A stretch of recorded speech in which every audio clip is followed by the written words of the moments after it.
amiable listeners, thank you for clicking in. This is Mudupe Inspirations. A couple of years back, a public figure, a much loved and well celebrated public figure,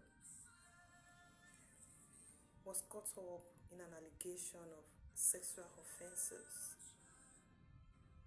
He got so much love and support from masses and from some well-meaning people in the society to ensure he was not condemned. Evidences were presented against him,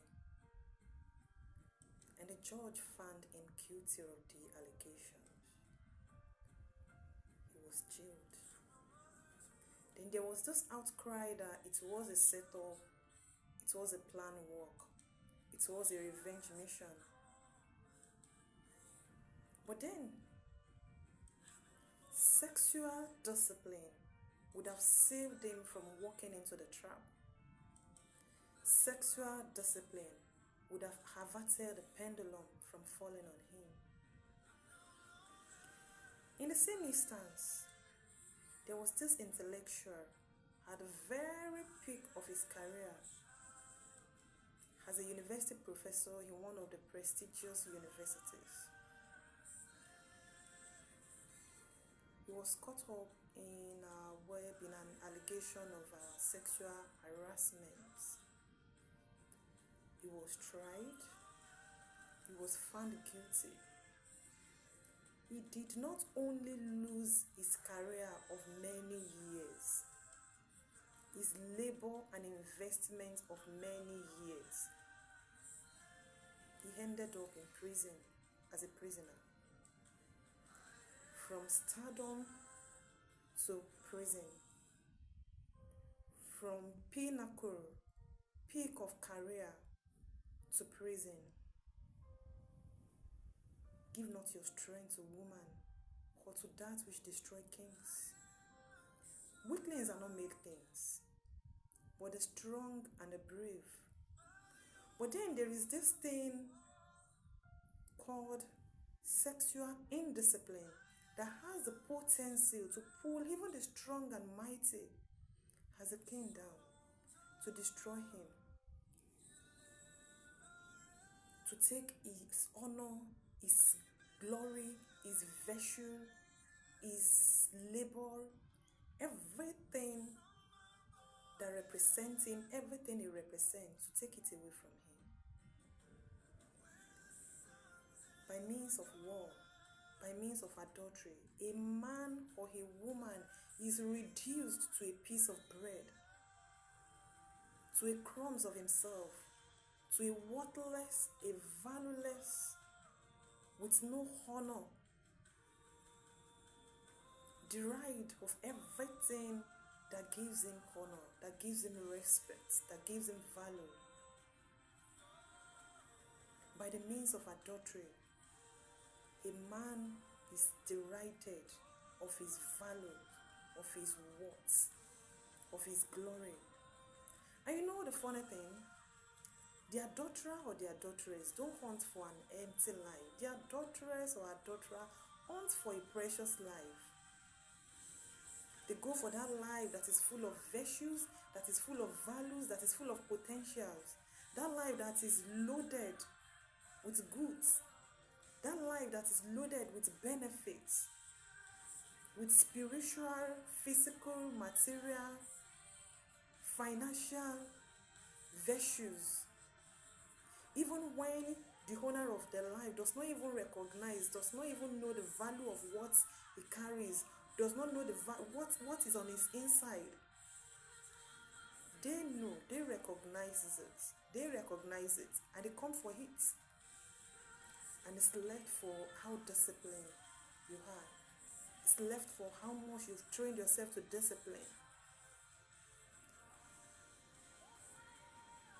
Give not your strength to woman, to that which destroy kings.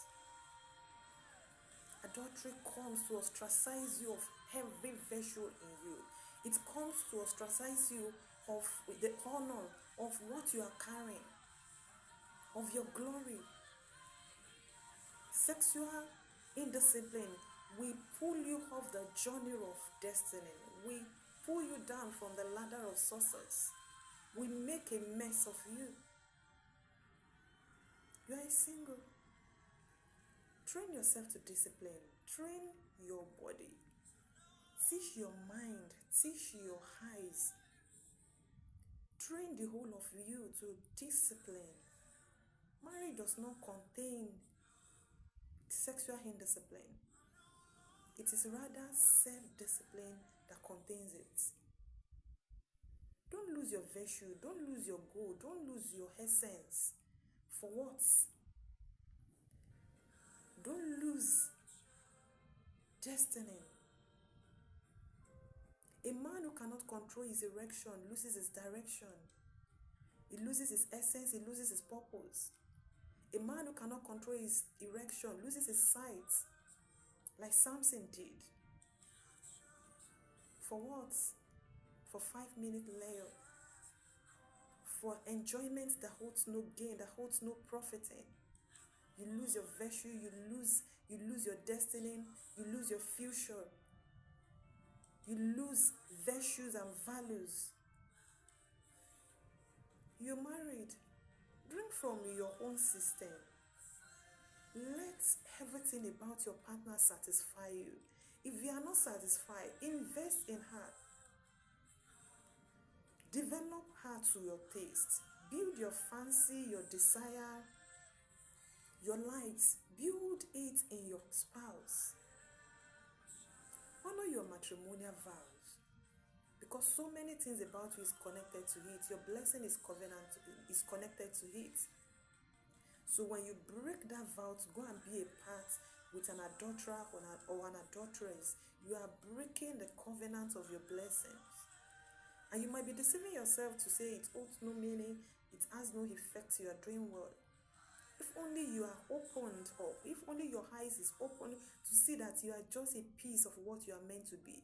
You are just a crumb of what is loaded on your inside because of sexual indiscipline.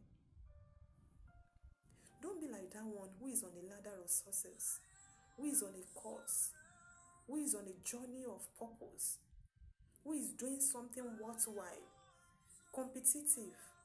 Then a cohort can gather and say, is it him? We know how to take him down. We know how to clear him off the path. And of a truth, they come for you in a court of woman, and you fall flatly, you fall cheaply. You lose goal, you lose purpose, you lose assignment, you lose virtues, you lose value, you lose honor, you lose so much.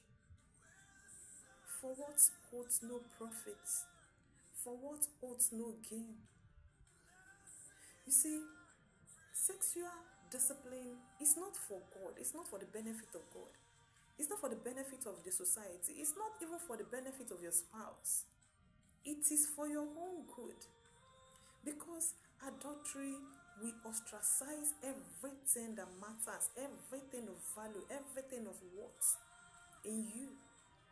Adultery will pull you off the journey of destiny. Adultery will destroy your labor of many years. We pull you down on the ladder of success. We take all you have invested for years, all you've invested in for years, your labor of years. It will take it off you and reduce you to nothing. Sexual discipline pays.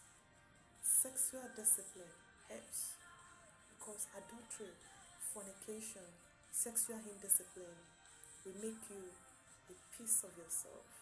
You take your worth, your honor, your glory, your virtues, your labor of years, your achievements.